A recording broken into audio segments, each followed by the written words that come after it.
Please welcome back to the stage, it's Kiri Pritchard McLean!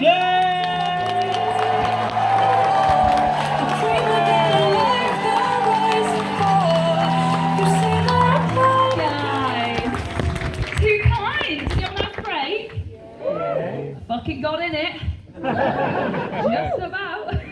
I'm not sure if it'll come off. I think I might have to be surgically removed from it. And you can't see my bra, but we'll style it out, right? Thanks so much. Thank you for coming back. Obviously, I don't know if you haven't come back, but I really appreciate it. So, this is my show on here. Now, there's some statistics and stuff on here. So every now and then I might glance at it, but I'm going to try very hard not to. And also, it's just for me to know it's there. Is that okay? Yeah. Thanks very much. Not all of you. It's fair. You should expect professionalism, and I will try my hardest to bring it. Okay, right. Start a little timer. If it's not already apparent to everyone, I've forgotten how to dress myself in lockdown. I'm not sure this is terribly appropriate for anything, let alone the Lord's Day. Fuck me. Well, it's because I think we all lost our way a little bit, right? Because if you're anything like me, I had 2 years of either being in trackies or pyjamas, only showering when I could smell my own fanny. So that was my resting state. And the rest of the time I was like doom scrolling through Instagram, being influenced shit, buying stuff for a personality that I'll never have the charisma to carry off. So I was looking at things like, you know what, I will wear more feathers when the world starts again. So I don't know what I'm doing now.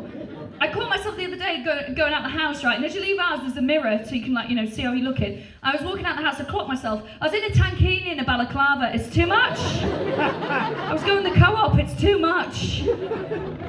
Got my, just tickets, yeah. I've got a little old lady watch, but I really like it. It was £1 from a charity shop. Yes, that is my favourite sentence that I hear myself say out loud, you know.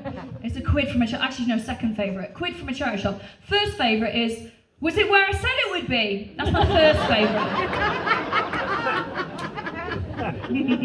I'm starting to find my sort of way with what I wear, I think, again. I've definitely got, I think, like a style that I'm going back to. I love anything shiny, and I love a statement earring. Thank you so much for noticing.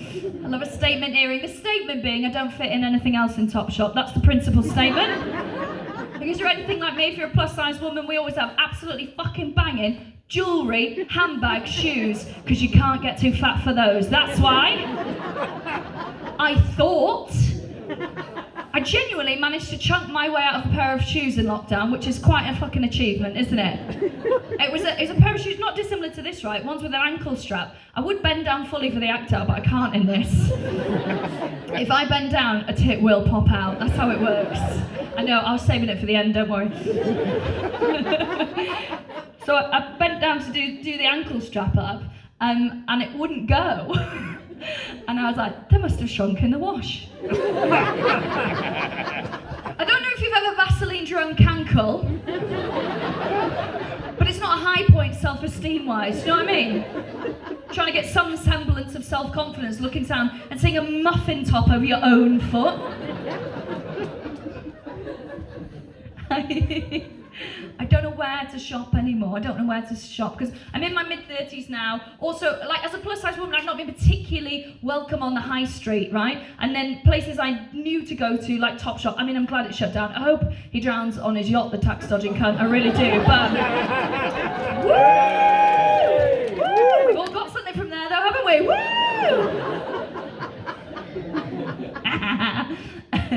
I don't know where to go, right? And I'm one of these people, I'm like a little proper dopamine rat. I buy myself stuff to make myself feel better, right? So when everything sort of relaxed again, I was just like, right, I'm gonna go shopping. So I'm just wandering up and down the high street, like, where the fuck am I meant to go? I went into Urban Outfitters. It's not there, let me tell you. When I walked in Urban Outfitters, there was a tension in the air. There's a palpable frisson in the air, right? Very young and very cool. And when I walked into Urban Outfitters, the atmosphere in there was like, have you ever been in a Greggs when a seagull wanders in? Film it! Film it! It thinks it's like us. Look at him with a bag of crisps on his face. Get out, it's gonna shit everywhere. God, it was so fucking tense in there. And then one of the amazing members of staff like wafts over, right? The staff they have in Urban Outfitters, they've got them in Lush as well. They're incredible, right? They look like the future. They're all sort of like androgynous, non-binary, pansexual nymphs. They're gorgeous. I would love to be like that. I've always wanted to play with androgyny, but I'm a farmer's daughter. I can't fuck about in that area, right? Because it doesn't matter. When you're a farmer's daughter, it doesn't matter how many showers you have, that shit stink never washes off, right? I will always look like I can comfortably lift more than I weigh. That's just... It'll be like that on my wedding day. Do you know what? I was saying that that joke, which was, by the way, not meant to be a joke, it was meant to be an observation. And then my boyfriend was laughing in the car, and I went, why is that funny? He went, it just looks true. And every time people laugh now, I'm like, are we? No, I would, honestly, I'd love to be like more androgynous, right? This is what all this pomp and stuff is to make me look less like I work the door somewhere, right? This member of staff came over and they had one of those piercings. Is it septum piercing? That one there? Oh my God, and they look so fucking cool. I know I couldn't get there, right? If I got pierced here, I would look like a bull at a county show. You've got to know your limits. A few years ago, maybe about 7 years ago, loads of my friends, like loads of my girlfriends, they got like the bit that's white on me, they got that bit shaved. It looked so cool. They got like an undercut and it was like really cool and androgynous. And I knew that I couldn't get it done because if I got that bit shaved, everyone would ask me how the operation went. I've definitely got more paranoid about what I wear, right? I don't know what jeans to wear anymore because I started going on TikTok. I'm not on TikTok, but I am checking it every day, right? So I'm like, too old for TikTok. What are they up to though? Just watching in the shadows like a devious paedophile. It's not right. One of the things I love about TikTok, right, is the generation below me, Gen Z, the women especially, are fucking amazing. They so know themselves. They don't take any shit. They're really funny. They really care about social justice. I loved them at first. I watched them. And they take the piss out of millennial women a lot. They're like, oh my God, millennial women. They're all like, oh, icon adult. Oh, I need a pumpkin spice latte. I'm like, ha ha ha ha, basic bitches. And then they're like, oh my God, millennial women. Look at them all with their skinny jeans and side partings. And I was like, no, no. Immediately turned, just screaming on my phone, why don't you back the fuck off, yeah? I'm not going to take advice from someone who doesn't remember 9/11 or Abby Titmus. Fuck you. The two worst things to happen in the 90s. 90s? Noughties. I don't know what jeans to wear now, though, because apparently it's not skinny jeans. But I know, as millennials, we're hanging on to the skinny jeans. We are, yeah. You know why? We remember what came before it. The fucking boot cut. We're not going back there, are we? And a low rise as well. No way. Yeah, Diamante thong over the back. No thanks. I respect my fanny too much to do that to her again. I'm wearing a boot cut. By the way, if you see a boot cut jean now in the wild, if it's paired with a cowboy boot, that is the mission statement of a rapist. Let me tell you.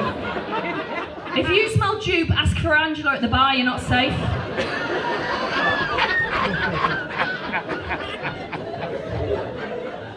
So what fucking jeans am I meant to wear? I've seen what jeans they're wearing, right? They wear like mom jeans. That's fine if you don't already have the body of a mother. Every pair of jeans I put on are mom jeans because I'm in them. Or they wear high-waisted jeans. I've tried high-waisted jeans. I look like an egg with legs.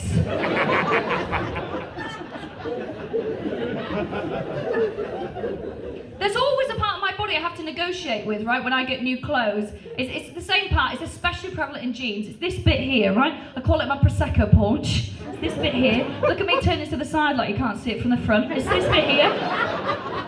Also known as a gunt. You might have heard of it referred to, yes. I love Gunt. It sounds like a lovely German village, doesn't it? Gunt, the only place on holiday this lockdown. My Prosecco paunch. And there's a thing whenever I talk about my Prosecco paunch, there's a really specific laugh in the room, right? Which is this, and I think it's from thin yoga women who've accidentally come in here. And their laugh is, I'd fucking kill myself if I look like you. But you just get used to it, right? Because with my Prosecco paunch, I have to decide when I'm getting jeans, right? Does the Prosecco paunch sit up and over the jeans and put everyone off the steak bake? Or do I tuck it down Yes! Do I tuck it down into, I'll be honest, into my knickers so it just sits over my fanny like a meat apron? Like something Ed Gein would make of a fucking Sunday afternoon. Oh, like whoever it is, let me tell you, right, if you haven't got a Prosecco punch, I genuinely think you're missing out from one of the true pleasures in life, right? Which is when there's one of those 3 days of heatwave in Britain and I decide I'm going to fucking sunbathe in my garden and I go out and I take my kitchen chair because I haven't bought outdoor furniture because I'm not a Tory. So, I'm sat there absolutely drinking it in, right? And I get really sort of, I'm so pathetic, so I'll be like drinking it in. I've got everything out, right? I've got the girls out, right? And no bra, no top on, right? I've got one neighbour who can see where I live, could definitely see into it, but he's depressed, so he's not looking out the window for 3 weeks. I'm absolutely fine, right? So I've got the spaniel's ears out, and also I roll my knickers down as small as I can get, because I'm like, I don't want tan lines. I actually think tan lines are really gross. I've got a bush like a badger, but I don't want tan lines. He's got TB as well. Don't want tan lines, right? I'm lying there drinking it in, sweating, and I think to myself, do you know what? I am going to get a third Magnum because I'm a special princess. And I'll get up to go to the freezer, and this is where the Prosecco punch really comes into its own, because it's one of the few delights in life, which is to hear your own gunt peel off the top of your own thigh. Peeling apart. That's my mating call, that is. As soon as I get here, I just see loads of bald heads at the end of my fucking garden fence like that. Just divorced dads. Hello? Is that low self-esteem I can hear? Do you want to come Pizza Hut and be a mum for 2 hours? I'll neg you by text. I've obviously I've been trying to get this show ready and talking about with Prosecco punch stuff on stage. And I joked, I should get merch, I should get bum bags with Gunt written on them. And so many people at gigs were like, get it done. I've now had to price up 1,000. What if no one fucking buys one? And what if there's some kind of like nuclear disaster? I live on the island of Anglesey these days, right? There's a nuclear power plant there. My big worry is there'll be a blast, and like fucking Pompeii, they'll dig it up in thousands of years. And they'll be like, don't know who this Gunt was, but they were very popular. People had merchandise. Oh yeah, what was I talking about? Oh fuck yeah, okay. So Hannah talked about it in the first section, so you know what body dysmorphia is, right? One of my very dear friends has it, and it's a debilitating thing, because she talks about she's the best looking woman I know, really brilliant, smart, gorgeous, and none of that matters when there's something in your head telling you the other, right? And she was telling me what she sees when she looks in the mirror, right? And she cannot see what the rest of us see. She has lumps on her head, all sorts of things. It's a monster when she looks in the mirror, and she just cannot see the wonderful, gorgeous person that we all see. And I think I might have reverse body dysmorphia. Because she's described, like, she'll go into the mirror and she'll look at it and she'll be like, who is that? And I'll look in the mirror and I'll be like, who is that? Who is this little cutie? The cheeky smile and her dad's tits, who's she? I should have low self-esteem, right? I live in a world that tells me I shouldn't look like this, but fucking I'm not listening.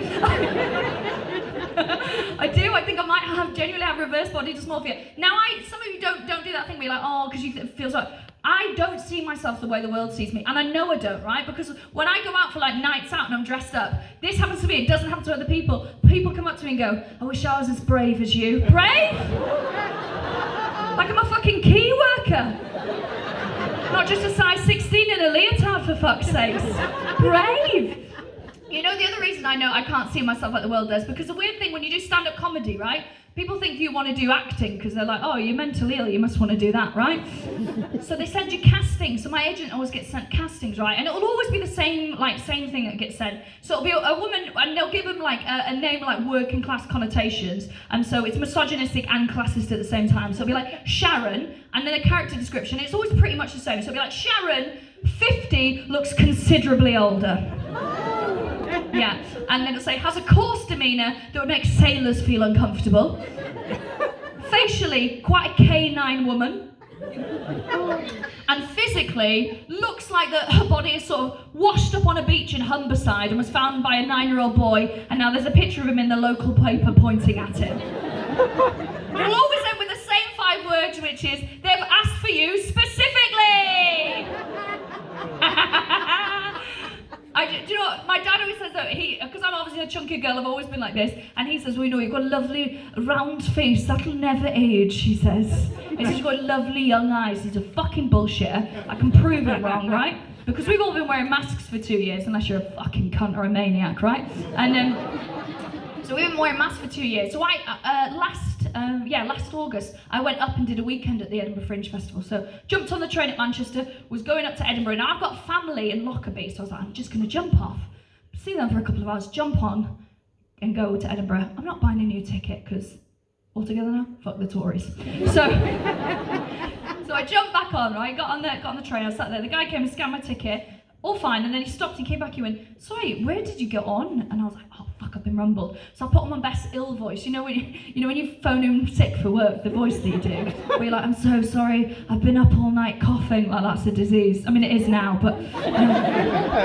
So I said, I'm so sorry. I felt really unwell, so I just jumped off at Lockerbie.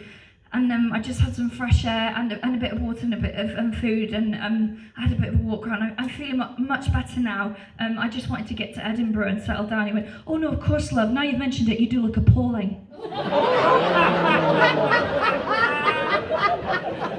Thank you for being so kind.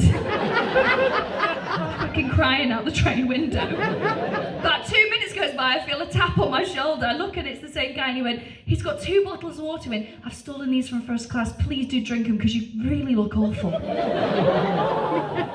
know, and don't they say, the eyes are the window to the soul? The fuck has he seen in there? Other people's eyes, you look into them, you see like a beautiful summer's day in a meadow with like a deer bounding through it. He's looked into my eyes and been like, is that a dog bumming a fish? What the fuck is going on in there?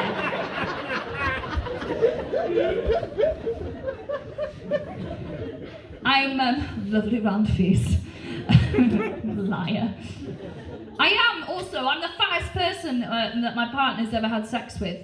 Yeah, and it obviously it doesn't matter, and I only bring it up 6 to 8 times a day, I reckon.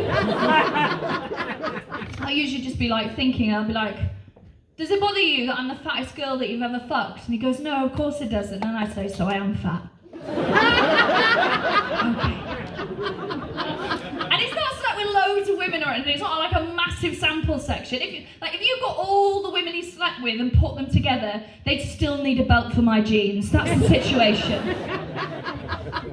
And I'm so shallow, and so of course we all have internalized fat phobia, of course we do, but I'm so shallow, and I think it is a straight girl thing to be like, our expectations are so low, right? If you're straight from your partner, dirt low. I think it's because we've got dads. And even good dads are fucking shit. Don't laugh because you're with him. Dads are shit. If dads were good, there'd be no female stand-up comedians. I think our expectations are low because in my head, I think about him having sex with me and I'm like, he's such a good guy for fucking a fatty. I'm the fatty in this situation. I give him mental credit. Honestly, I swear to God, straight girls' expectations on men are so low. And if you're sat in there because you're a straight guy with a straight girl and you're feeling offended, wind your neck in, right? Think about it. Charles Manson's been married twice. Nicolas Cage has been married 4 times, for fuck's sake. Look at our expectations, I think, are generally low in life. Watch how excited a straight girl is, right? If she gets to tell you that her dress has pockets, it's manic. It's unhinged. Like, oh my God, that dress is really cute. She's like, it's got pockets! It's the same with a man who isn't a murderer. You're like, oh my God, he's cute. She's like, he's got prospects! Yeah, fuck. Oh, fuck, yeah.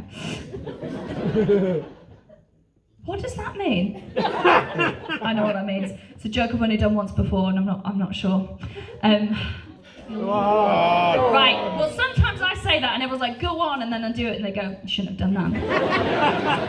He is genuinely, like, he is the loveliest man I've ever been with. He's fantastic, and maybe it's because I've been with some absolute, like, trash before. I had one boyfriend who genuinely, right, I was with him for a little while, and I genuinely thought, I suggested he go and get tested for autism because he could never make eye contact with me. It turns out he was just lying all the time. Oh yeah, turn on me like it was my fucking idea.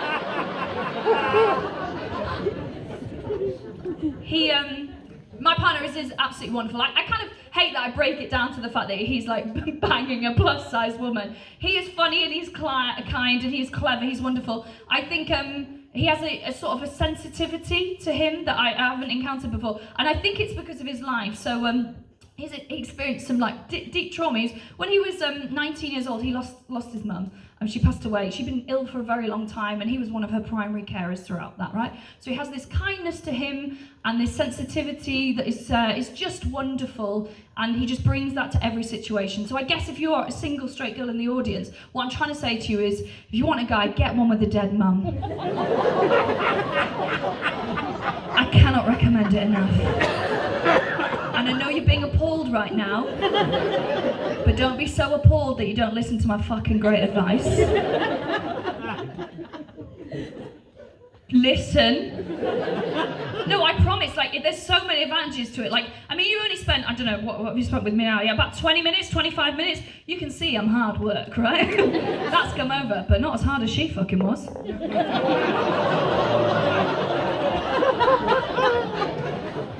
Also, you girls, you'll know when you get with a guy, the hardest, scariest thing, winning the mum over, not a fucking issue. If it helps, he finds this bit funny. But he wouldn't tell me if he didn't. I genuinely think I might have too much confidence, as the previous routine shows. I think I might have too much confidence. I get asked a lot about my confidence, you know, especially from other plus-size women. I get asked a lot, like, how do you have so much confidence? And what I say to people is, you have to understand, especially if you exist in a body like mine, that there's money in making you feel shit, right? And as soon as you understand that it's a business in making you feel horrible, it sort of like unpacks stuff really, and you're like, oh, okay, I don't want to be part of that kind of business, right? And you can kind of learn to love yourself. I also recommend that anyone in your life who doesn't make you feel fantastic and better for being around them, you need to spend less time with them. If you can, remove them completely. That's what I say to people, but what I think is, I went to private school. Yeah, you want big dick energy? Fucking pay for it, guys. Now, it's quite incredible that I would do a routine about how great it is to fuck a lad with a dead dad, and it's still more unlikable when I admit that I went to private school. So yeah, I did go to private school. My primary school was a private school, my secondary school was a normal school, right? And I remember when I moved schools, and it was a very weird situation growing up. In my primary school, everyone made fun of me for being the poor one, right? And then I moved schools and everyone was like, who's the fucking posh one, right? So I remember moving schools and I was in my secondary school. My dad picked me up, my little Welsh farmer dad picked me up from school. Now I was quite a tough kid, farmer's daughter, right? Tough kid. And I didn't really cry, but one day it just fucking got to me. I know when you cry so much, it stains your face, right, red. And I knew my face was like that. So I was trying to hide my face as I got in the car. He's obviously clocked it. And he said, "You all right, sweetheart?" I said, "Yeah, Dad, I'm fine. Nothing's the matter." And he says, "Come on, I'm your dad. You wouldn't tell me anything." I said, "Okay. Well, I hate you've sent me to this school. And everyone is so mean to me because of the way that I speak and the words that I use, and I don't know how to change those things. And back at my old school, everyone was horrible to me, but I knew the list of things that were wrong with me, and I knew what to say to people if they said stuff, and I knew what stuff I couldn't do to make them leave me alone. And now I'm in this new school and I have to learn a whole other list of things that are wrong with me, and I'm tired and I hate it, and I just wish I'd never gone there." And he's quiet for a second, he's obviously fucking gutted. And he goes, "Right, okay. What I want you to do is if anyone speaks to you like that again, right, is you turn around and you look them straight in the eye, and with your head held high, say, 'Sticks and stones may break my bones, but at least my mum didn't drink all the way through my pregnancy.'" You were about to clap him. Don't clap him. He's a fascist. The problem is, when you're 11 years old, you think that everything your dad says is true. So I went like Billy Big Balls on Monday to try it out. To be fair to my dad, I did. I walked out there with my head held high. It was in a neck brace. Got put in a bin twice. He's only ever given me one other bit of advice, which was this. He says, right, when you get in a fight, not if, when you get in a fight, right, what I want you to do, you've got to hit him with the back of your hand, right? Because it aches like a punch, it stings like a slap, and it doesn't leave a mark. Enjoy brownies, princess.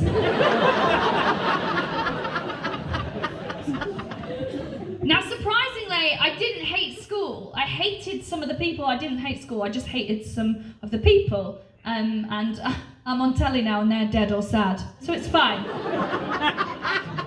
So I lived in Wales until I was 18 years old. Then I moved to England. And then at the start of lockdown in 2020, I moved back to Wales. And I didn't just move back to Wales generally. I moved 2 villages away from where I grew up. So I live now in exactly the same place that I grew up. Does anyone in this room here, do they live in the place that they grew up? Yeah. Yay! Did anyone move away and come back? Yeah. So, give us a little wave. Someone down here, you love. So are you from Chorley and you've come back? No, my sister lives here. Your sister lives here. Are you just visiting? Yeah. That's Okay. lovely. For my gig? That's so lovely. Don't make me cry, you cunt. Is it worth it? Yeah, not sure. There'll be a TripAdvisor about that, won't there? So you grew up in Chorley? No, No, where are you from then? St Helens. St Helens? Oh yeah, hugely far away, St Helens, yeah. I thought it was going to be like Australia or something. Okay, so St Helens. Yeah. Okay, and then you, where do you live now? St Helens. St Helens, right. And so where did you move away to? Brighton. Brighton? Oh, hello. I've got a gay in. Love it. Sometimes you've got to be free. Imagine they loved closet homosexual in St Helens. And so now you visit your sister who lives in Chorley. Right, okay. Well, you don't count. And anyone from around here? Not... All right, give us a wave. Are you in the sequins? Great outfit straight away. So you're from Chorley, yeah? And where did you move away to? Berkshire. That feels like it. They vote blue. Is that right? Yeah? Is it hardcore? What did you go away for? Work?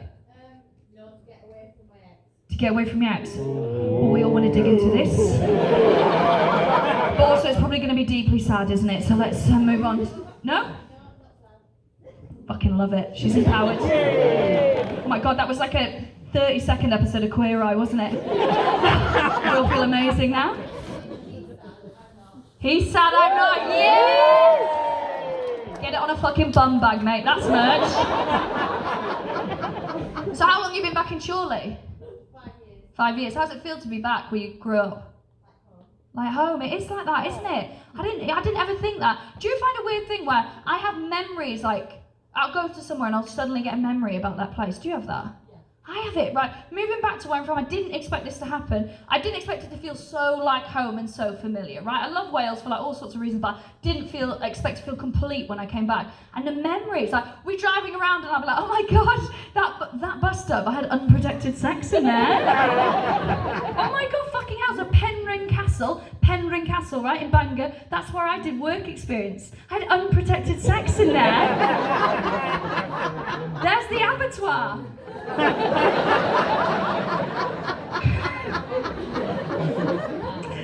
It's no wonder I had unprotected sex, right? Because here's one of the memories that came back to me a couple of weeks ago. They asked me to go back to my old high school to hand out some certificates, right? And I haven't got loads on, so I was like, absolutely. So I went back and it was in the assembly hall. And as soon as I walked into the assembly hall, I had this memory hit me, because that's where we did our sex education. It's where they brought in a specialist to do it. And it was that thing where they teach you how to put on a condom, right? Yes. So you might have done it where they give you like a banana or a cucumber, right? And you put a condom on. Not in our fucking school, right? So that was the lesson, is learning how to put on a condom. We didn't have a banana, we didn't have a cucumber, we had what I can only describe as a massive veiny dildo. On a stand as well. It made a noise when they put it down, it was like boom. Had a bit of movement to it as well. You know, like those things outside car washes. Someone slams the door and it moved. Oh my god, huge it was. So our form class is all there. Now it's a rough school, but we're quite a good form class, right? So I know now we're all virgins, right? So we're all shitting it. Like, all the girls are looking at this huge thing and being like, not if I took a run up. And the boys, can you think of a time when you're more insecure about your penis size than 14 years of age? And they're looking at this thing on the table like, mine doesn't look like that. Of course it does, because that's a prop from Tremors, for fuck's sake. Terrifying, right? But the thing is, it's a rough school, right? So the worst thing you could be is a virgin, right? Oh, you're a fridge, you're a virgin. So everyone's pretending they know what they're doing. But weird that at 14, you're like, oh no, I'm not a virgin, I've been filled in every hole. That's a much safer position to be in, isn't it? Fuck me. So when it came around, she was like, okay, we're going to put a condom on. And so I still think about why we didn't use what everyone else used, a cucumber or banana. And the only theory I can come up with is it was a rough school, right? It's a rough state school. And I think they thought, do you know what? It's going to take longer to explain to these kids what fruit and veg is. At least with a veiny dildo, they might have a rough auntie who does on summer's parties. They'll be book smart on that. So she was like, right, okay, well, someone's got to go first. And I was like, if I go first, it won't look like I'm scared. So I was like, yeah, I'll go first, miss. Snatched the condom from her hands. First thing I did was rip it open with my teeth. Like a pirate with a coin, for fuck's sake. And then I was like, I'm just going to do this fast, and then it'll look like I'm really confident and I know what I'm doing, right? Just going to get it really fast, because that's sexy and that's cool, right? So, fucking got this thing. Crocodile Dundee'd it down, right?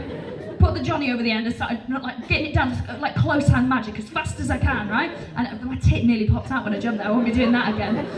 So rolling it down, and I probably only got maybe a quarter of the way, maybe a third of the way down. I felt a hand on my shoulder. Turned around, it was a woman running the session. She went, Kiri, I'm going to stop you there. You're scaring all the boys. I looked up at the 10 boys in my form class, right? They are sheet white. Up until that point, they've been dying to lose their virginity, and now they're like, no, thank you. I'm going to get my cock ripped off, no. I felt awful about it for years, you know, but I went and I looked up all the boys in my form class on Facebook, and it turns out they're all gay, so it's fine. I'm just going to have a drink, I hope that's all right. A bit late now, isn't it? I think it's quite a shock to people that I grew up with that I moved back to Wales, right? I've actually got, despite this, a quite complicated relationship with Wales that I only just sorted out in my adulthood. I mean now, like, I'm Welsh, and if you look up anything on me, it'll say Welsh comedian, I'm Welsh before I'm anything else, right? Cut me, and I bleed the DVLA in Swansea, right? That's how Welsh I am, but it's different as an adult, right? Now, I basically find freeing everything that I used to find really oppressive growing up there. So growing up there, one of the things I fucking hated, everyone knew your business and knew who you were. Hated that. They were like, oh, you're Ali's little sister, aren't you? Oh, you're Kyle's little sister. Oh my God, you're the girl who backhanded Brown Owl. It's fucking everywhere, right? I moved to England, and you get rid of that. Lived in big cities, there's an anonymity to it. But then a weird thing of doing this job, I've been very, very lucky with my job. I've got to do things like TV and radio, right? And then what happens is people start to recognise you, but in a different way. And I really, genuinely quite struggle with it, because I think if people recognise you and come over, don't get me wrong, everyone is lovely, but I'm like, oh God, I'm going to be a letdown. I get very nervous about speaking to people. Sometimes people ask for a picture, and let me tell you, they never spot you when you're looking your best. It's never at like a mate's wedding when your hair and makeup's good, right? All happy with that picture. The time that I get here's the last time I got recognised, right? So I was late for a train, I was sweating through my hair, I was running down, I was in Euston, London, I was running down, and I went to get the train ticket out, and my handbag burst everywhere, and my moon cup is rolling down the concourse. Yeah? So I bend over, genuinely, it was in summer, so it's hot, I bend over to get it, a tit pops out, and someone went, were you on Would I Lie to You? I was like, yeah, and they went, can I have a picture? And before I could say yes or no, they had bent down and done a selfie. I was like, why don't you just latch on, babes? So I feel quite like uncomfortable with being recognised. But now being back at home, it's never for those reasons, right? It's for all the reasons I got recognised when I was growing up. If I get recognised back at home, it's basically because my dad fucked them over for money in the 90s, or I gave them a terrible handjob in the noughties. Those are the reasons. And in the case of one guy, both. I never felt very Welsh when I lived in Wales. In fact, I used to tell people I was English. And I think a big reason for that is the language. So where I'm from in Wales, most people speak Welsh. It's the second highest proportion of Welsh speakers on the island that I live on. And over the bridge, where I went to secondary school, is the first highest proportion, right? It's very widely spoken, and I couldn't ever speak it. So I thought was never allowed to say that I was Welsh because I didn't speak the language, right? Now, I'm trying to redress that, I'm trying to learn it now, but it's a beautiful language. I don't know how much you know about the Welsh language. It's incredible. It dates all the way back to the 3rd series of The Crown. It's incredible. And we have some beautiful words for, my favourite ones are the ones where there's no direct translation. My favourite one that I nearly called this tour is hiraeth. You might have heard that before, hiraeth. Beautiful Welsh word. And there's no direct translation, but it is I suppose it's a mixture of nostalgia and homesickness, and I've heard it described as meaning everything and nothing, but it's basically a deep longing in your soul for Wales, to be back at home, that feeling that you're describing, where it feels like home, that feeling, that's hiraeth, when you long for that, being somewhere where you belong. I think it's such a beautiful hiraeth, and I think it's fascinating that there's not an English equivalent. That's what happens if you put Birmingham in the middle of a country, guys! What city am I going to say when I do the tour in Birmingham? Who knows? It's Coventry. We all know it's Coventry. I think Welsh gets a bad rap for being a difficult language, right? But it's not. I think it's actually more straightforward than English. It's phonetic. So once you can read the alphabet, you can read every single word. There's no knife in Welsh, right? It's all quite straightforward. The two difficult letters are CH. But I think you can all do that. It's at the end, like you would say loch, and you roll it a bit, loch. It's exactly the same as that. And the other tricky one, it does take a bit of practice, is the double L, which is a sound like that. It's not very good in COVID times, as you can see. Just a mist of my saliva all over the biscuits for the food bank. God bless. And it can sound quite harsh, and people often make fun of the Welsh language with the double L thing, right? But it sounds beautiful in words, right? So there's a place near me in North Wales called Dolgellau. Dolgellau. Sounds gorgeous, right? Dolgellau. The reason I bring up Dolgellau, right, is because I had an ex, and his mum, she's lovely, right? She said the best holiday she ever had was in Dolgellau. She said, oh God, best holiday I ever had were in North Wales. 2 weeks in Donegaloo. Donegaloo! We'd all go fucking Donegaloo, wouldn't we? Pina coladas in Donegaloo. My accent's changed since I've been back at home as well. It definitely is more Welsh. I'm one of these people. Is anyone else like this? I pick up the accent of wherever I am. Is anyone else? Yeah. It's so bad with me. I want to go on holiday to Japan and I can't. That's how bad it is. So where I'm from in North Wales, people don't recognise the accent, right? Because when you think of Welsh, you think of this kind of lovely accent, right? So I'm from North Wales, right? So it's quite a strong accent, and they speak very, very quickly, yeah? And they put yeah at the end of every sentence, yeah? Even if the sentence is yeah, and sometimes even if the sentence is no, yeah? So I remember when I moved schools, and I'm like, we're going out tonight, and they're like, no, yeah? And I'm like, no idea what the fuck is going on here. So I can hear it coming out of my voice a bit more, the Welsh twang. But I lived in Manchester for 15 years, and I only have to be in Manchester Piccadilly, getting off the train, changing for something else. I'm like, yeah, fucking what, mate? All night. And because of work as well, I spend so much time working down in London, I end up sounding unhappy.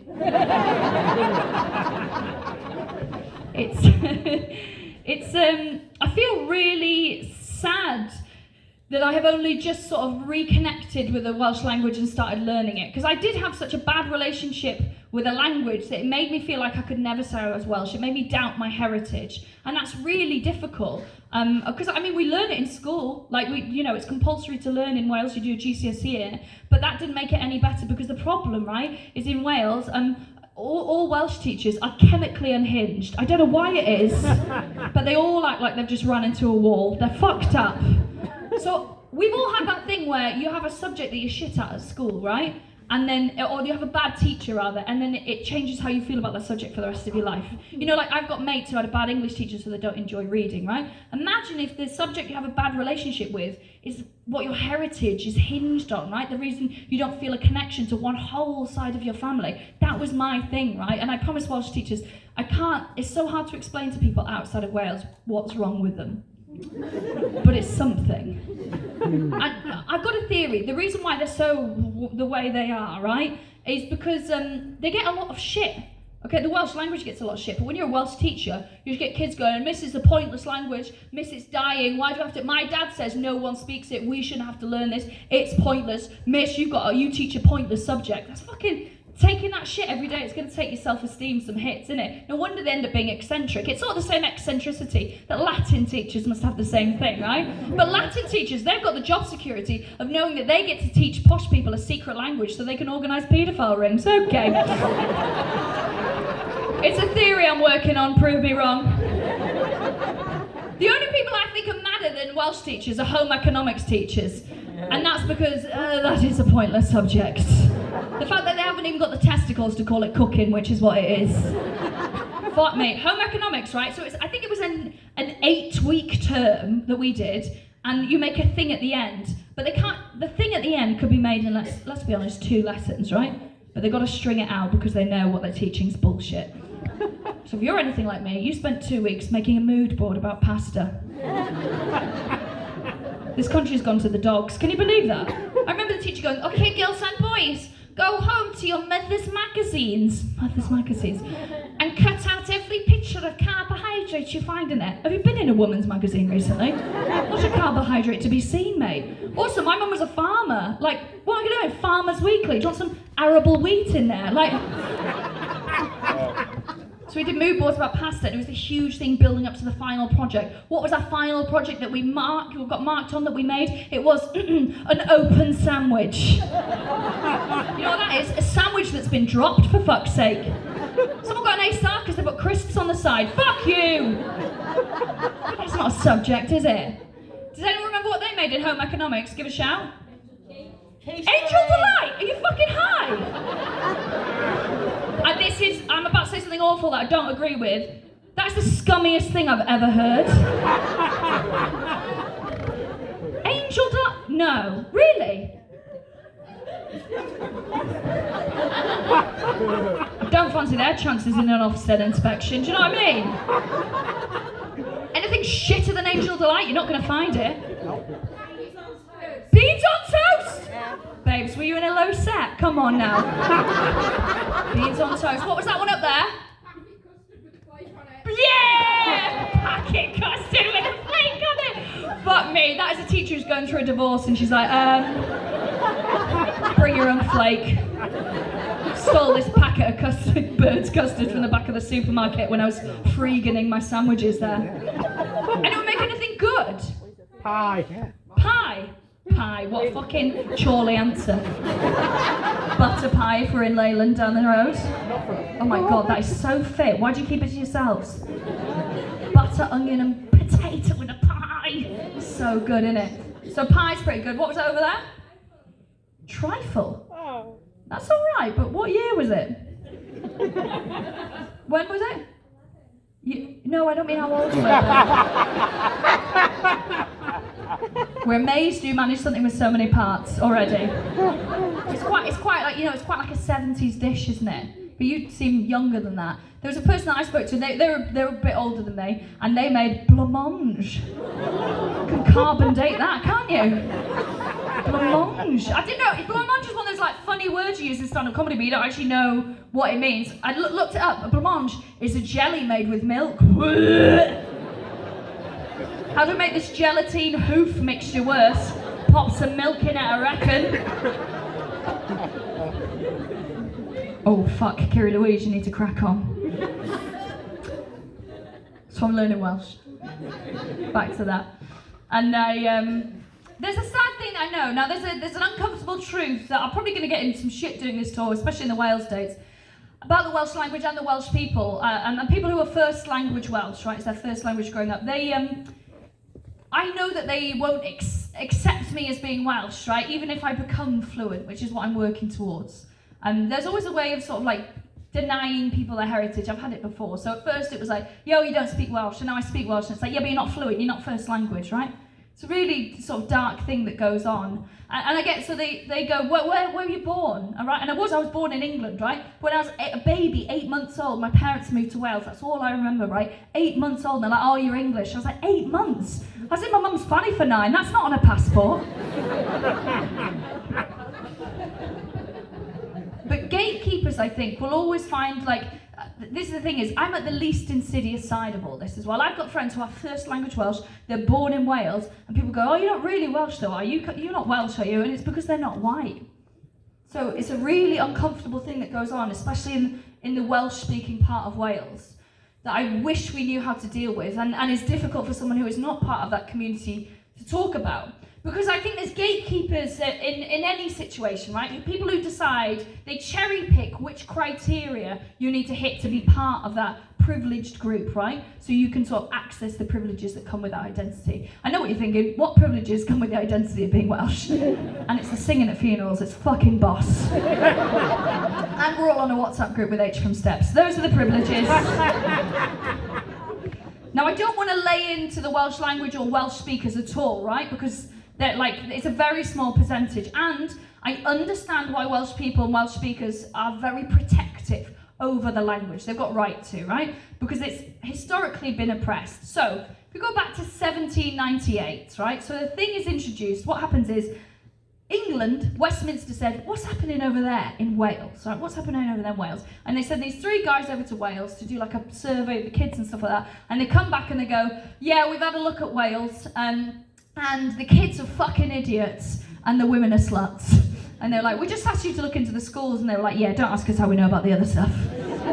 So they said, yeah, the women are sluts. This is absolutely true, right? They said the women are sluts and the kids are stupid, and sure, they were half right. It's up to you to decide which one it is. So what they'd done is they'd gone into schools and they'd asked kids a load of questions, you know, they'd done like maths and things like that, and they'd spoken to children who don't speak English in English, and they'd gone, this kid's a fucking idiot. So what Westminster decided is they went to the people of Wales and they said, listen, this language is making your children really stupid and it's holding them back. So we think if you don't want your children to die poorer than you are, you just stop them speaking the language. And of course, if you say that to a parent, they're like, I'll do whatever's right for my kid, right? So they introduced this thing in schools in 1798, right, called the Welsh Not. And I talk about it on stage because I'm always amazed that English people don't know about this, right? There's Welsh people who don't know about this. Now, the Welsh Knot was basically, it was a bit of string with a lump of wood or lead on the end of it, right? And what would happen is, the kids in school were told you can't speak Welsh, but if they were caught speaking Welsh, they'd have to wear this Welsh knot round their neck. And they were encouraged to tell on someone else to get rid of it, right? So they'd be like, if you hear someone else speaking Welsh, you can get rid of that and pass it on to them. Which means that being a grass is an English invention, just so you know, right? So they had this Welsh knot, and then whichever child was wearing the Welsh knot at the end of the day would be beaten. These children were beaten for speaking their native language, and the parents thought they were doing the best for their kids, right? And this went from 1798 until 1940. Both my grandparents were beaten in school for speaking Welsh. My father was beaten in school for speaking Welsh, right? Which is why we are so protective over the language, being battered in school for that. I mean, like in my school, kids were battered, but it's because they had a little bag for PE and they deserved it, right? But you can see why they are so protective over the language and why the Welshness, or Welsh people rather, have a bad relationship with England. I don't think England always know why, right? Look at the word Welsh, right? To you, it's a word. It's from the Anglo-Saxon, meaning foreigner or outsider. We have always been those cunts over there, right? So there's a chip on our shoulder, and we do feel like underdogs. It's part of the Welsh identity. And it carries on into modern day. I'll give you an example, right? So the Welsh flag, the best flag, and I'll fight Sri Lanka for that fucking here and now. Get Ramesh on the phone, I'll fucking wrestle him. The best flag, right? The Welsh flag emoji was introduced in 2017, which feels late, but it's definitely late when you find out that the poo emoji was in 2015. That's not fucking right, is it? Because it means that you could say, like, how your caravan holiday was, but not where it was. That shit's important. We had to, growing up in my house, my father's first language Welsh, right? Thinks in Welsh, dreams in Welsh. We had our own version of the Welsh Knot in our house, which was a suspicious English mother. She would never let us speak Welsh, so we didn't speak any Welsh in the house. My mum's part of that sort of like middle-class, Middle England thing, where they think that anyone who's speaking a language that isn't English is talking about them. Fuck me. Like, we're that interesting. like on holiday, my mum will be like, I can tell they're talking about us. They're talking about us. I was like, no, they're not. They're trying to dislodge a dead seagull from the water slide. They're not asked about us. She's like, I can just, trust me, Kira, I can just tell they're talking about us. I was like, what if they're talking about us? It's because Dad's testicles are hanging out the bottom of his shorts. Certain type of English person that has that paranoia. Do you know what I think it is? I think it might be, have you heard the phrase generational trauma, that the trauma of your ancestors gets passed down to you, right? I think it's the generational trauma of colonising most of the fucking world and then be like, are they speaking about us? I fucking think so, yeah. Just learn it's those cunts in every language and you'll be up to speed. Do you know what the best thing about talking about the empire is, as a Welsh person, you get to pretend that you weren't a part of it. Even though we absolutely fucking were. It's delicious.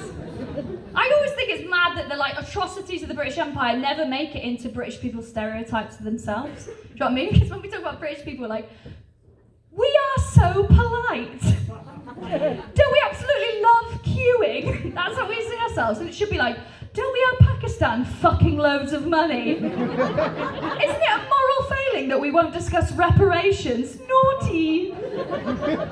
I absolutely love it. What? I've got to turn a page now. We're going to pretend like this isn't going to happen because it's slightly awkward. You did well. The guy hit it well. But I think that's what's difficult, right? When people who have privilege, like myself, and you know, like all of us in here, we're privileged enough in that we live in Britain, right?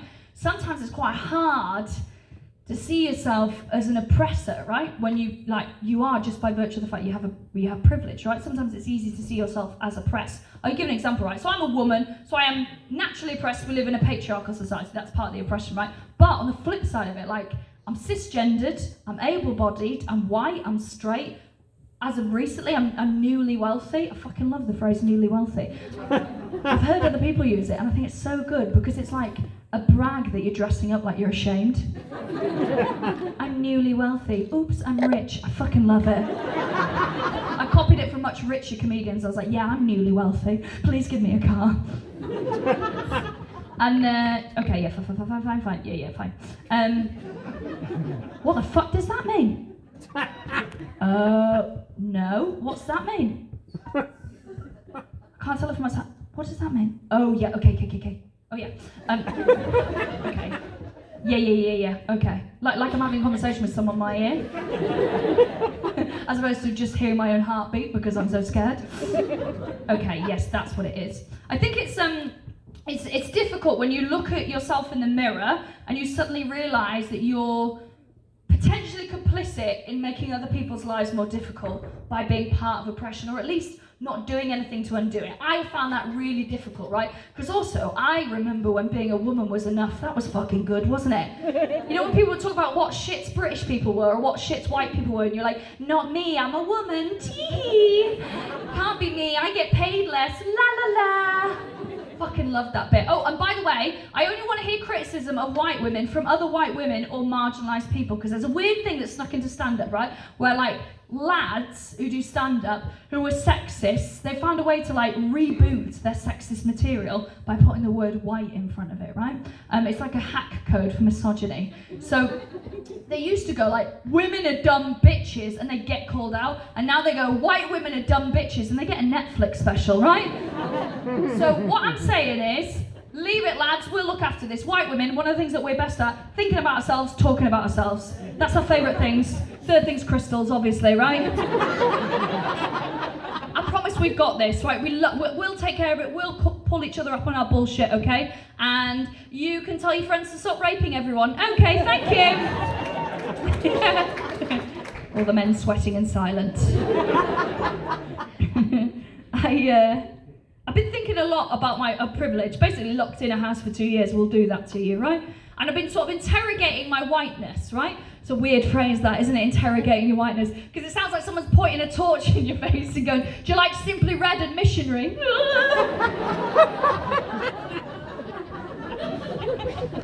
Because before George Floyd was murdered, I didn't know about anti-racism, which is absolutely on me. All the materials were there to educate myself. I didn't know anything about it, right? I thought it was enough not to be racist, right? But that's nothing, right? It just means you're not aggressively being racist. But anti-racism is when you go, okay, fuck, there's racism. I'm going to be part of undoing that. And then you find out, you thought you were one of the good guys, and then you find out that you're a piece of shit because you haven't been doing the work. That's horrible, that feeling. Do you know what it's like is, you know, sometimes you swipe up on your phone and you've forgotten that you were taking a selfie, and it just opens up on your own face. And you're like, that is fucking disgusting. And your phone's like, that's what you always look like. That's what it felt like to find out about anti-racism. I honestly was like, oh my God, I'm a cunt. I had no idea. And like, why is that bit there now? That was Welsh, wasn't it? Why is that bit there now, yeah? Okay, yeah, fine. And we all know about the big stuff, right? We all understood the big stuff of when it came to racism. We all know that if you're a black mother, you are 4 times more likely to die in childbirth. Do we all know that? No, we probably don't, even though it's a fucking huge problem. Do we all know that half of all hate crimes are racially related? Do we know of all those hate crimes? They went up 78% just last year, racially aggravated hate crimes, right? It's absolutely fucked up what is going on, and don't make it sad unless you've got a joke coming. Yeah, it's absolutely fine. I wish I had an internal monologue, but this costume's too tight for one. But there's insidious little ways as well that we don't see it, right? So for instance, so there's those big things, but then there's things like microaggressions. For instance, until 2019, they didn't make ballet shoes for black skin. They were always default white, right? So if you're a black dancer, you had white skin on your feet. That's fucking mad, isn't it? 2019, and of course I believe the black dancers should have exactly the same opportunity to have arthritis and osteoporosis as white dancers. That's the bitterness of someone who was always too chunky to dance, right? Of course I was a little theatre kid. Of course I mean, look, obviously I did Amdram growing up. I fucking reek of it, right? Even the hair tells you that, right? But I was never a dancer, and I was always so jealous of them. This is why I've literally got a routine slagging off ballet dancers in the show. Like, do you know the only thing I regularly got cast in when I was growing up in drama was when the teacher would go, I need 2 strong boys to move this. And it would just be me on my own. She looks like she can carry more than she weighs. Go on. Yeah, so I'm bitter against some ballet dancers. I'm always jealous of them. They look fucking amazing. They're like muscular, they're like elegant, they're everything, right? Also, I think it's fucking mad and slightly sexist. Did anyone do dance growing up? Yeah. Is it? I think it's across. They call them Miss, right? Any dance teacher, irregardless of marital status and age, right? So when I was growing up, there was a really old dance teacher, right? Really old ballet teacher. 2 days older than God, right? And let's say her name is Kiri, because I will have to change it when I do it back home, right? So Miss Kiri would come in, and she was like so old. She looked like, you know, in like the 90s, you could pay to go on the roof of a hotel in Tenerife to look at some animals. She looks like one of the ostriches in the cage there, right? She sort of would come in like, good afternoon, class. Good morning, Miss Kiri. Miss, she's not had a period since JFK was assassinated. Miss is here.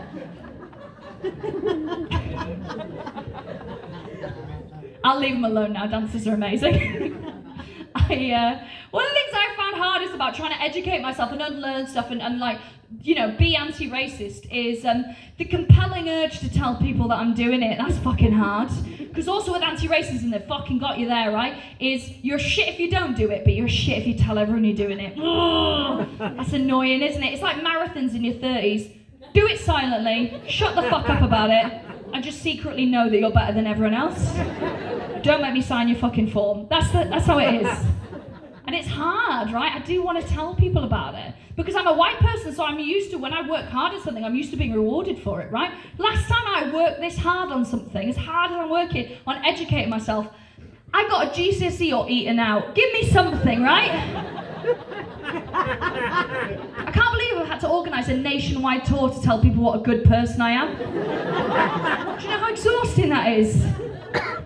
But the reason why I'm talking about it genuinely is because I'm sick of my mates, right? Black comedians I know in particular, right? But people of colour generally, having to come and talk about that shit on stage. It's not their job. They should be able to come on stage and be joyous. And also I know my audiences, they're like 90% white, right? So it should be fucking middle class honkies like me having conversations with you, because I'm the one that, you know, like, I'm so sorry I got distracted. I think I was just calling you all honkies, yeah. Just every time we get lost in the show, oi, honkies!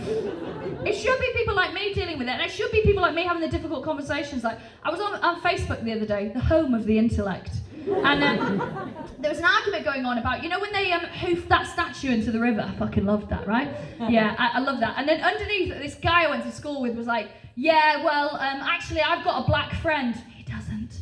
I've got a black singular, and he still made them up. I've got a black friend, and he says that he thinks that Black Lives Matter is a racist, Marxist organisation, and actually it's Black Lives Matter making everyone racist, right? Fucking mad. Because it doesn't matter even if he does think that, and even if he was real, right? Because it's a weird thing that like white British people do, where they expect black British people to be a monolith on things, to have one opinion, right? Everyone has one opinion on everything. It doesn't matter if he thinks that. Everyone can have different opinions, right? It's fucking mad that we do it as a country, because as a country, we can't even agree what order jam and cream goes on a fucking scone. And it's jam first, then cream. It is, isn't it? We can't even agree how to say scone, for fuck's sake. It's so funny when I look down at my paper to like go, yeah, have I done everything? You know, because sometimes I'll mention the points that I've made before. I'm like, have I done everything? Have I mentioned everything? I'll just see like eaten out GCSE. This is my job. I think racism is obviously baked into everywhere globally, but I think in particular when it comes to the empire in Britain an awful lot. And the thing is with white supremacy, like once you notice it, you start seeing it everywhere. So Penryn Castle, that place I mentioned that I did work experience, right? So I went back there recently to do a wreath making course with my partner because I'm newly wealthy.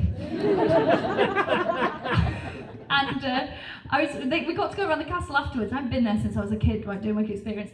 And what I noticed straight away, I was like, none of the volunteers are Welsh. It's a very Welsh area, as I said, right? I was like, none of them can speak Welsh. None of them have got a Welsh accent. I was like, that's strange.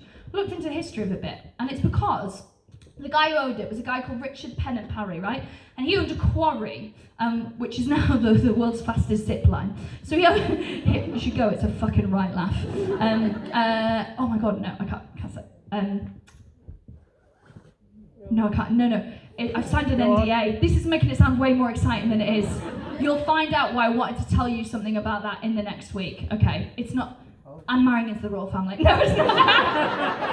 I'm so indiscreet, but they'll sue me. So it's not as exciting as I'm making it sound. So, fucking what was I saying? Jesus Christ. Okay, yeah. So he had this quarry, right? So the reason why no local volunteers there, even though the National Trust owned it, it's got nothing to do with the family, it's because that quarry was the site of the longest ever industrial action, the longest ever strike in British history, right? It lasted 3 years, and it's because the Welsh quarry workers, they wanted better rights, they wanted better pay, safer conditions. There were so many men who died down there, and he was like, no, fuck you, right? So it went on for years and years and years, and the town where they all lived, there's 19 plaques up around that town commemorating that horrible strike and what it did to the people there. And even now, centuries on, people won't even go and volunteer in that building because of what it represents.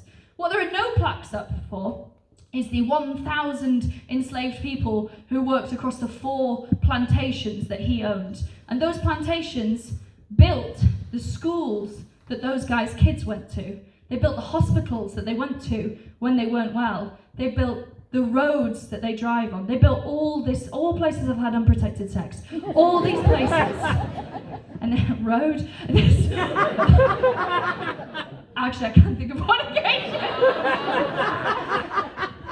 And this is the thing, is sometimes we value our own pain more than other people's. And sometimes we will see ourselves as oppressed far quicker than we will see ourselves as oppressors. That isn't what I was meant to say, is it? Yeah. Okay, fine. What a good, relaxing place when I'm really talking about racism to make everyone feel unsafe. That's what I was going to say. Genuinely, he built all this stuff. He was locally known as Richard the Improver. That's what he was called. Which is, it's the opposite of whatever they call Richard Madeley behind his back.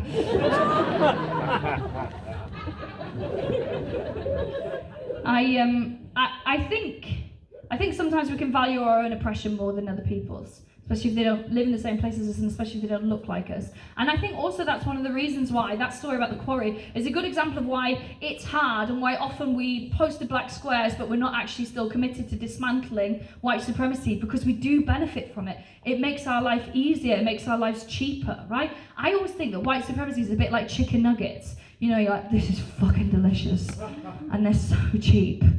Don't think about why. That's the most vegan joke in the show. Relax, I'm sorry. It's because I got rescue chickens in May and I think they're perfect baby angels and I love them.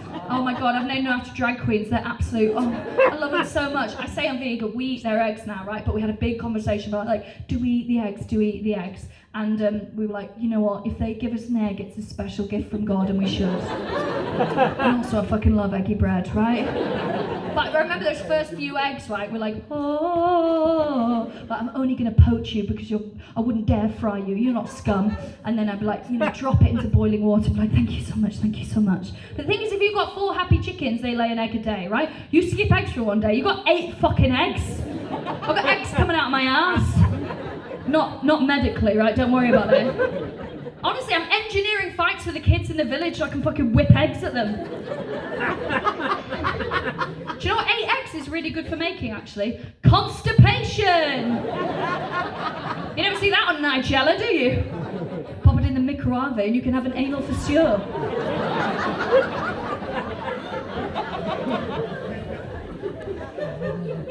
Now, it's uncomfortable when you acknowledge your privilege. It's got uncomfortable in here at times, right? Because I've been talking about that.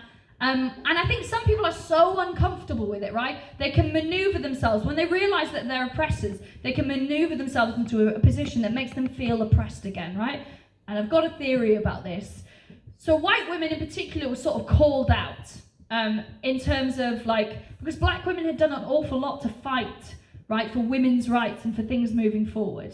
And then what happened is they turned around, especially after the Black Lives Matter movement, and went, hey, how come, white ladies, how come when we got a foot on the rung of the ladder, you pulled up behind us? And their response was to go, there's boys in the toilet. Now, I've got a theory, right? Someone dropped their phone in shock. I was not expecting to hear about men in this. Well, you're not hearing about men, you're hearing about people misgendering people, right? Because I've got a theory, right? That the rise in transphobia in this country, one of the things it's caused by is the fact that it's an unintended consequence of being forced to look at white supremacy. People are like, fuck, I was used to being the oppressed and being the underdog, and I'm not anymore. I'm the person holding people down. So they looked for a group of people who were very weak, very marginalised, that they could go, they're the real enemies, right? It's an unintended consequence. I'm not saying Black Lives Matter caused transphobia, I promise. But it's an unintended consequence. Just like, you know, we had a global pandemic. We could never have fucking foreseen a global pandemic, and we could never have foreseen that would come out of a global pandemic is Crocs coming back. Fuck me.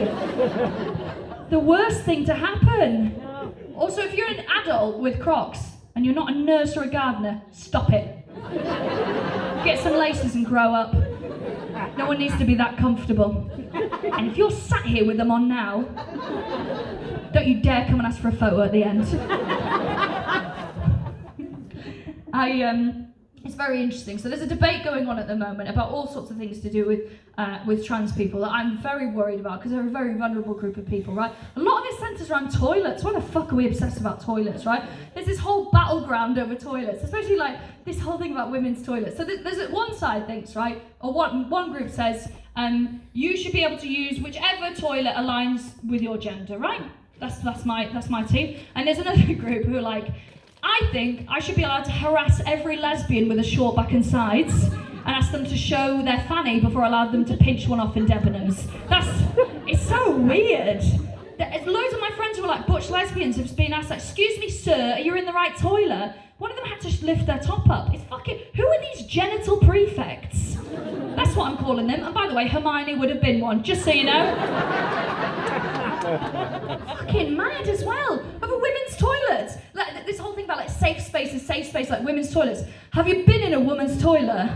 Never felt safe to me. Because the full 4 years I was in uni, right? No toilet was safe, because the aim was to get in the toilet before a girl you didn't know followed you in there, and you would have to have a pee while she cried about her boyfriend. My core muscles are still great from holding in farts in front of strangers I don't know. It's fucking mad. Also, I think some people say, okay, well, they're against the idea of self-identification. Self-identification was you say, I am this gender, right? Because you know your gender better than anyone else, right? And they're against it because they're going, oh, well, I'll just allow like murderers and rapists and predators to come in toilets. I'm like, you know they could come in anyway, right? It's not like a murderer's like, haha, oh no, a broken Lillette's machine. No, sorry, my mistake. Can't possibly pass the chewable toothbrush, can I? It's absolutely mad. I was also really discussing things happening in the media. The media are incredibly complicit in it, right? There's even The Guardian, who are meant to be like the lefties. There's a lot of journalists there who are from working class backgrounds, who've worked for The Guardian for years, absolutely not working class anymore.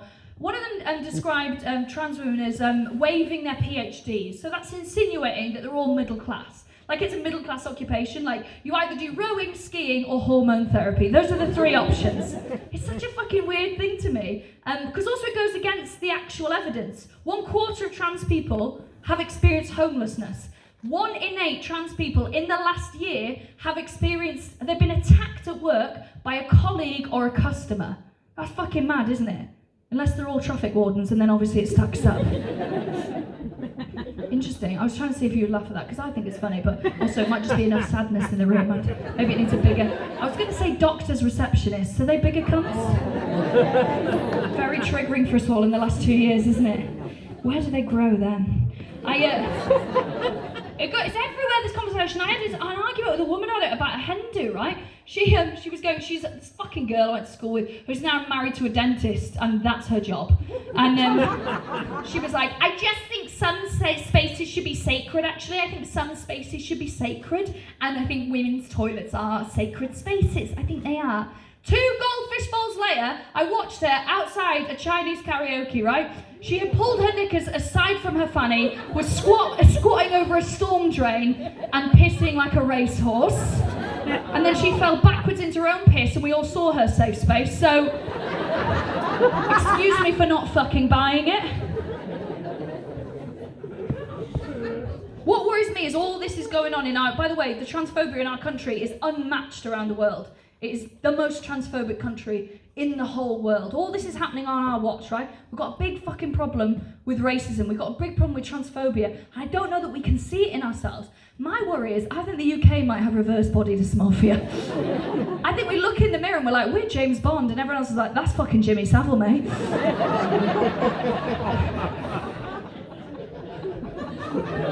I'm so glad you laughed at that. Imagine if there was silence. I'm like, I've lost Chorley. Take it off the tour for next time. I've scorched the earth with the Savile stuff. There's a future though, I can see it working. We do need to look at ourselves in the mirror and accurately see ourselves. And that means looking at our history and looking where we can do better. It means teaching our kids about our history and how they can do better, right? And it is difficult to see yourself as you actually are, right? I'm going to tell you, I know this more than anyone because I had an experience happen in lockdown, right? I'm going to tell you a story, and it's the most distressing thing that's ever happened to me. There's a few details I need to give you first. It's about fucking. Breathe in, breathe out. And so the details I need to give you is my boyfriend's taller than me. He's about a foot taller than me, right? And how the story came about is in lockdown, we're obviously locked in the house. You can't do much except try and bang in every room of the house. Yes, it's important to have ambition, right? So we're like, we'll do the landing because I'm doing all right. I'm newly wealthy, guys. I've got a landing. So he's about a foot taller than me. And then the other bit of information I need to give you is how we were doing it, right? So we're both stood up, both naked. He's behind me, not in my bum, but it wouldn't matter if he was. Okay, that's all the information. Good night. Don't clap like it's the end. Fucking hell. So we're banging away, we're having an absolutely lovely time, and all of a sudden I feel his face down beside mine, and I was like, he's after a kiss, the old romantic. So I turned around to give him a kiss. It's just it's not his face, it's just the back of his head banging away like this. What the fuck is this? This didn't happen in the Notebook. What's going on here? I was like, what the fuck is this? And then I realised, because he's like hunched over me like a trot, sorry. He's like hunched over me.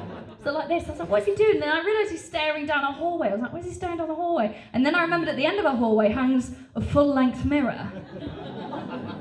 So he's watching this bang in the full-length mirror and he's having a lovely time. So I was like, amazing. When he stands up and moves out the way, I'm going to look in that mirror because I bet it looks absolutely amazing. I wasn't physically, spiritually, mentally, emotionally ready for what I was about to see in that fucking mirror. So he stood up out of the way, I was like, yes please. I looked down the hallway, I looked in the mirror, and the first thing I did is lock eyes with myself, and I can comfortably say it's the saddest thing I've ever seen. I don't know if you have ever looked into your own eyes, seen yourself naked from the side, being fucked from behind on an unhoovered landing carpet, but it's not ideal. I didn't know what I looked like naked from the side, and it turns out it's a fucking darts player. I look like I lost a forfeit on bullseye, for fuck's sake. Everything's flying everywhere. I know what I look like naked from the front. You fucking use it, you can clock that, right? But from here, no. The closest I've had to that, right, is some change at H&M are the fuckers for it, right? Yes, intake of breath. So there's a mirror here, and there's another mirror here that no one asked for. Your very own sidebar of shame there. And if you're like me, the first time that you see that mirror, right, is when you see the reflection of it in the normal mirror, and you're like, what is my dad doing in here? In my bra and my jeans? It's how I found out my resting face is this.